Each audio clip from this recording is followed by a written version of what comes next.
Hi, writers. I'm so excited that you're here joining me for Writers Workshop. Last time we met for writing, we were at school and we were writing those amazing nonfiction all about books. And you guys have written some really great chapters in those books. But I was thinking it might be hard to continue those because our materials are at school and we're kind of all in different places.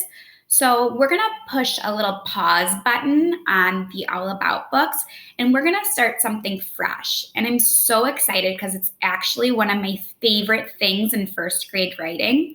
It's a new topic, a new type of writing called persuasive writing. We're going to talk a lot about what persuasive writing is, but I wanted to leave you a little hint. So this is a picture from a TV show, and these are some judges, and they are judging different dancers, and they're holding up scores. So that's a little hint as to what your job is going to be as a writer. It's similar to what their job is as a judge. So let's rewind and go through all the different types of writing we've done this year.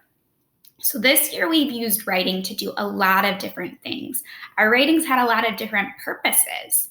We began the year with those watermelon seed stories where you focused on a small moment that happened in your life, a true story. And if you remember, we talked about how you really zoom in and you just want to do one thing and give lots of details, kind of like Night at the Veggie Monster when the author, George McClements, just focused on the time that the pea hit his tongue and how his toes curled and his eyebrows scrunched up. So those are small moment stories.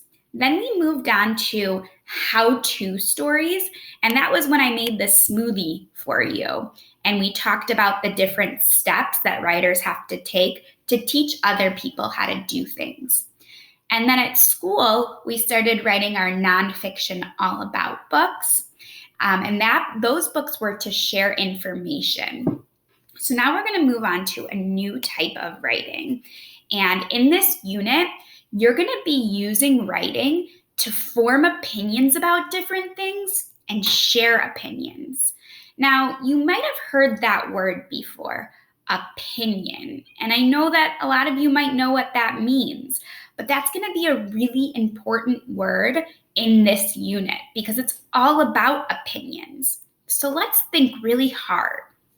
When we think about what an opinion is, people will often talk about what a fact is because facts and opinions kind of go together. So we're going to watch a little video to talk about what an opinion is and what a fact is, and then we'll meet back.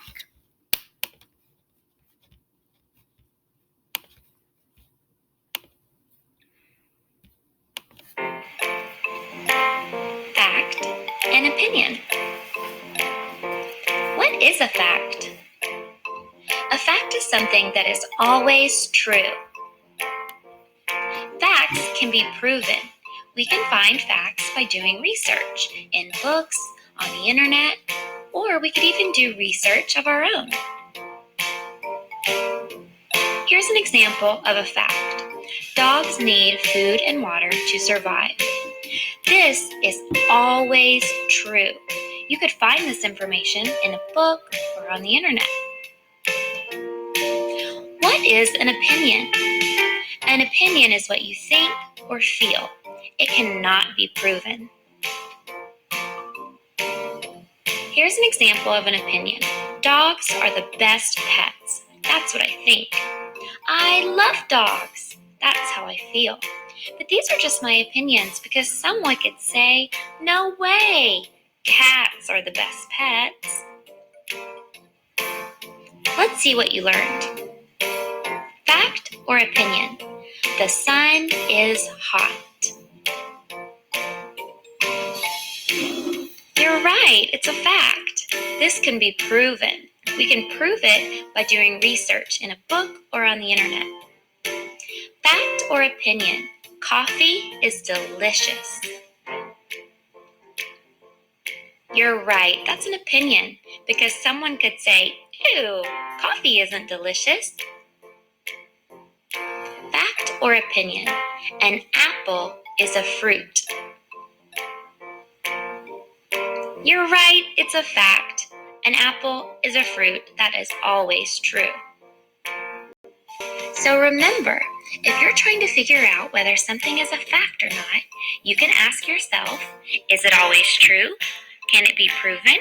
And if the answer is yes, then you found a fact. All right. So now that we know what an opinion is, let's learn about how writers use writing to share their opinions. Okay, we're going to talk about how we use our opinions sometimes to persuade other people. Now, you heard that word persuade at the beginning of this lesson. When I introduced the type of writing we were doing, I said persuasive writing. So what does persuade mean?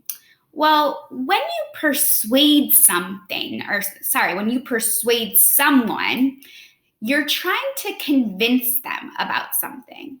And when we have opinions, a lot of times, we want to persuade or convince people that our opinion is the right opinion or to come over and listen to our opinion. So, persuading is another word for convincing. That's why I put that down there. Persuade equals convince. So let's go back to that video and let's think about the opinions that were shared in the video. So an opinion is that dogs are the best pet. And the reason why that's an opinion is because some people might not think or feel that. Some people might have a different opinion that cats are the best pet. Now, if I wanted to persuade or convince people about my opinion, and in my opinion, I believe that dogs are the best pet. If I wanted to persuade the cat people to hear my opinion and join my opinion, I might give them some reasons. I might say, dogs are the best pet because they're really loyal. They're always so excited to see you. Dogs are the best pet because they're really cuddly. Dogs are the best pet because you can take them for walks. So as you can see, when I persuade or convince others, I should have lots of reasons. I should have reasons why my opinion is right, because reasons help persuade or convince other people. We're going to read a book right now to continue to talk about persuasive writing. This book is a book where there is a lot of persuasive writing. The main character has an opinion that a pterodactyl would be a great addition to the classroom. So he tries to convince or persuade his teacher using lots and lots of reasons. So we're going to take a look at that right now. This is an example of persuasive writing.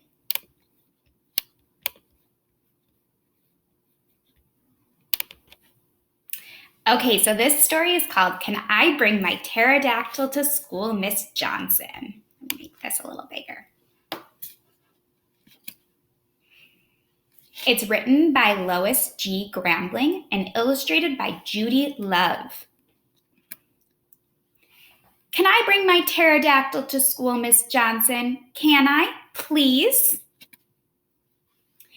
If I brought my pterodactyl to school and I was playing on the monkey bars and Butch McGurgle climbed up next to me and threatened to punch my lights out, if I didn't give him my dessert at lunch, I wouldn't have to worry because my pterodactyl would be up there on top of Franklin Elementary watching.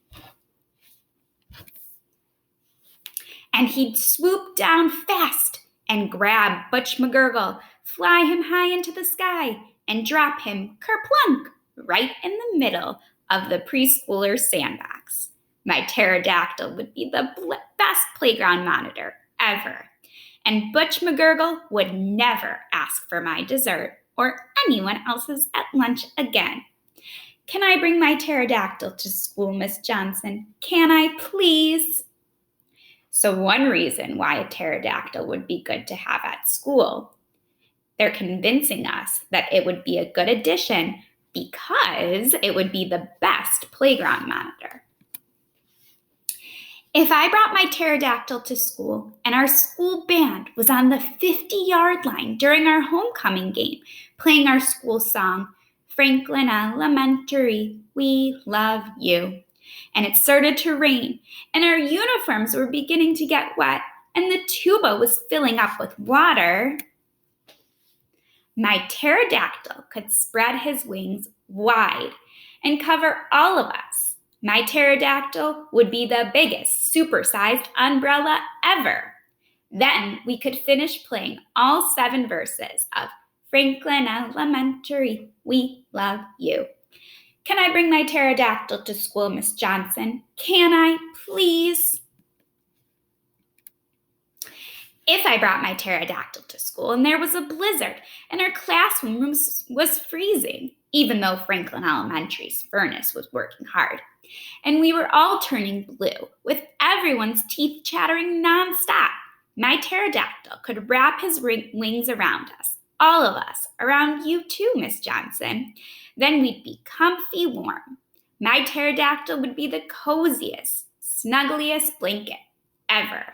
And we would never have to worry about freezing in a blizzard again. Can I bring my pterodactyl to school, Miss Johnson? Can I, please? If I brought my pterodactyl to school on Valentine's Day, I wouldn't have to make a Valentine for every kid in the class like I have to do now every year, because I could just get a long piece of white paper and print on it in red paint. And my pterodactyl could fly it over the playground. My pterodactyl would be the highest flying mail carrier ever. And all the kids in class could look up and read it. It would be the most awesome Valentine in the world. Can I bring my pterodactyl to school, Miss Johnson? Can I, please? Is the little boy persuading you? I know he's persuading me.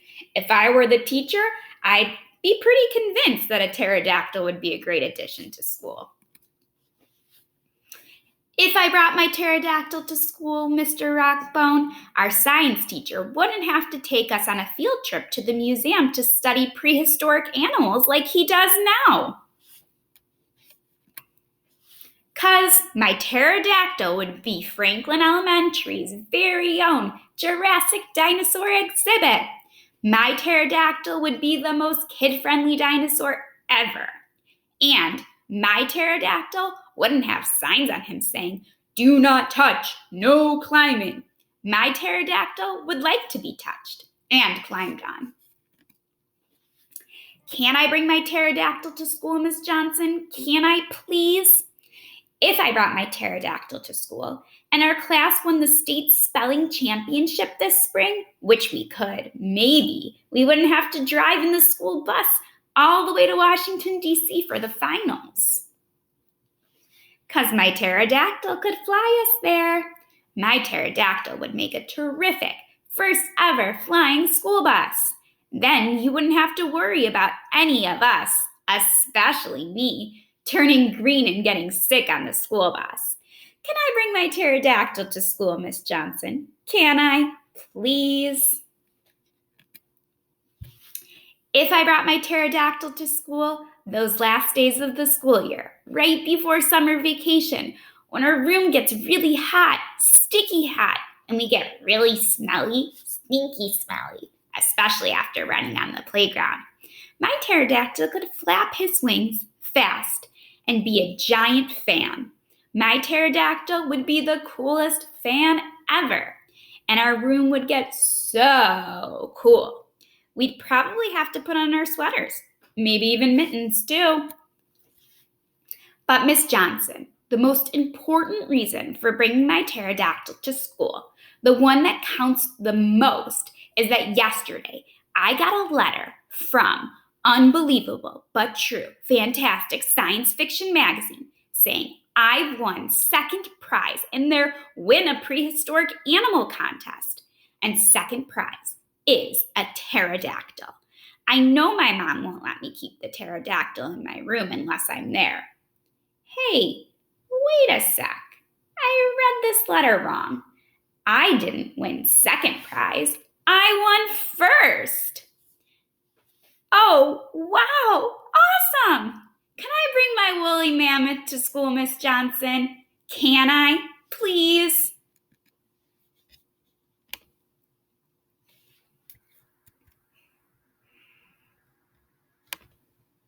Wow, that boy was very convincing. I feel like I kind of agree with him that a pterodactyl would make a good addition to the classroom. Although now he has to convince me that a woolly mammoth would be a good addition to a classroom.